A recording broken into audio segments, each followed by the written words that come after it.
আমাদের কাছে জানতে চাওয়া হয়েছে 36 এর মৌলিক গুণক কোনটি। আচ্ছা, আমি আমার লেখার কাগজটা বের করে নিই। তো 36 এর মৌলিক গুণক, তো আমরা সবচেয়ে ছোট মৌলিক সংখ্যাটা দিয়ে শুরু করব। আমরা জানি সেটি হলো 2। চিন্তা করো, 2 দিয়ে কি 36 কে ভাগ করা যায়? নিশ্চিতভাবেই যায়। 36 হলো 2 গুণ 18। তাহলে আমরা এটি নিচে লিখি। 36 হলো 2 গুণ 18। তাহলে আমরা 36 কে একটি মৌলিক সংখ্যার গুণফল হিসেবে পেলাম এবং 18 স্পষ্টতই একটি যৌগিক সংখ্যা। এর 1 ও 18 ছাড়াও আরো উৎপাদক আছে। এসো এটিকে আরো উৎপাদকে বিশ্লেষণ করি। তো এটি কি 2 দিয়ে বিভাজ্য? অবশ্যই। 18 হলো 2 গুণ 9।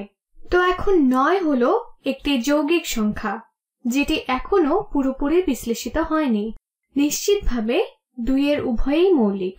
9 2 দিয়ে বিভাজ্য নয়, কিন্তু 3 দিয়ে বিভাজ্য। 9 হলো 3 গুণ 3। তাহলে আমরা বলতে পারি 36 সমান হলো 2 গুণ 2 গুণ 3 গুণ 3। এটি হলো 36 এর মৌলিক গুণক। এই সংখ্যাগুলোর সবকটি মৌলিক। এবার এগুলো বসিয়ে দেখি আমরা সঠিক করেছি কিনা। 2 গুণ 2 গুণ 3 গুণ 3। তুমি নিজেই যাচাই করতে পারো। যদি তুমি সকল মৌলিক সংখ্যাগুলি গুণ করো এবং গুণফল হয় 36, তাহলে তুমি সঠিকভাবে ওই সংখ্যার মৌলিক গুণক বের করতে পেরেছো। চলো এরকম আরো কয়েকটি করি। 30 এর মৌলিক গুণক কি? আমি আবারও আমার ছোট লেখার কাগজটি বের করছি। তো আমরা আবারও একই পদ্ধতিতে করব। তো 30, ঠিক আছে, এটি 2 দিয়ে বিভাজ্য। তাহলে আমরা লিখতে পারি 2 গুণ 15। 15 2 দিয়ে বিভাজ্য নয়, কিন্তু এটি 3 দিয়ে বিভাজ্য। এটি 3 গুণ 5 এর সমান এবং 3 ও 5 উভয়ই মৌলিক সংখ্যা। তারা শুধু 1 এবং তাদের দ্বারাই বিভাজ্য। তাহলে 30 এর মৌলিক গুণক হবে 2 গুণ 3 গুণ 5। এবার এটি বসাই। তো এটি হলো 2 গুণ 3 গুণ 5।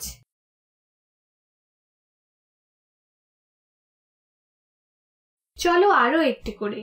73 এর মৌলিক গুণক কোনটি? এখন 73 বেশ মজার। এটার জন্য আমার লেখার কাগজটি নিলাম। আমরা 73 এর উৎপাদক বের করার চেষ্টা করতে পারি। তো তুমি 2 দিয়ে চেষ্টা করতে পারো। এটি স্পষ্টভাবে বিজোড় সংখ্যা। তাহলে 2 দিয়ে 73 কে ভাগ করা যাবে না। তুমি 3 দিয়ে চেষ্টা করে দেখতে পারো। তুমি সাথে সাথেই দেখবে 3 দিয়ে 72 বিভাজ্য। যদি তুমি 73 কে ভাগ করো তাহলে 1 অবশিষ্ট থাকবে, কিন্তু 4 মৌলিক সংখ্যা নয়, তাই আমরা এটা দিয়ে চেষ্টাও করব না। 5 দিয়ে 73 বিভাজ্য নয়, এটি 5 বা 0 দিয়ে শেষ হয়নি। 7 দিয়ে 73 বিভাজ্য নয়, 7 দিয়ে 70 বিভাজ্য হয়, কিন্তু 3 অবশিষ্ট থাকবে। 11 দিয়ে 73 বিভাজ্য নয়, 11 দিয়ে 66 বা 77 বিভাজ্য, কিন্তু 73 নয়। আমি যত সংখ্যা দিয়ে চেষ্টা করি মনে হচ্ছে না আর কোনো সহজ সংখ্যা দিয়ে 73 বিভাজ্য হবে, কারণ 73 নিজেই মৌলিক সংখ্যা। তাহলে আমি 73 কে মৌলিক সংখ্যায় ধরে নিচ্ছি। তো এটি হলো এটির মৌলিক গুণক। এটি হলো 73। তাহলে এটি নিচে লিখি। তাহলে এবার উত্তর হবে, এসব 73 লিখি। এবং তুমি 1 গুণ 73 লিখতে চাইবে না, কারণ 1 মৌলিক সংখ্যা নয়। মনে আছে তো, 1 এর শুধুমাত্র একটি উৎপাদক আছে, সেটা 1 নিজেই।